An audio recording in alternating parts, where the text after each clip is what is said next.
এই যে দেখতেছেন আমার হাতে যে সবুজ কপি, এটা অনেকে কয় গোরকলি। এটা ভাজি বেশি মজা লাগে, অনেকে এটা সবজি সালাদ বানায় খায়। আমি প্রতি বছর চেষ্টা করি বিভিন্ন সবজি লাগানোর লেগে। তো এবার সিরাজি আর হামাজি কপি লাগাইছি, লগে কটা সবুজ কপিও লাগাইছি। প্রতিদিন সকালে এই কপি কাটন লাগে, না কাটলে কপি নষ্ট হয়ে যায়।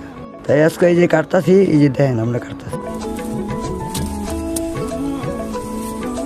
প্রতিদিন সকালে আমি আয় পরে এই কপিটি কাটার লেগে, না কাটলে এই কপিটি সিটটা নষ্ট হয়ে যায়, নষ্ট হয়ে খেতে পয়সা থাকে। তাই আমার স্ত্রী লই আমার ছেলের দিন নিয়ে প্রতিদিন সকালে আমি আয় পড়ি।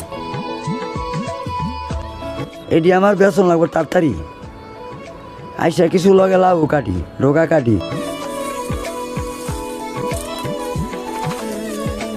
এটার লগে আবার কিছু কপিও কাটি এবং বিভিন্ন সবজি কাটিয়ে গেলে আমি লয়ে যাই। এগুলি আমি মাথায় করে পোষাই লইয়া হাইটা হাইটা ব্যস্ত ব্যস্ত আমি বাজারের দিকে যাই।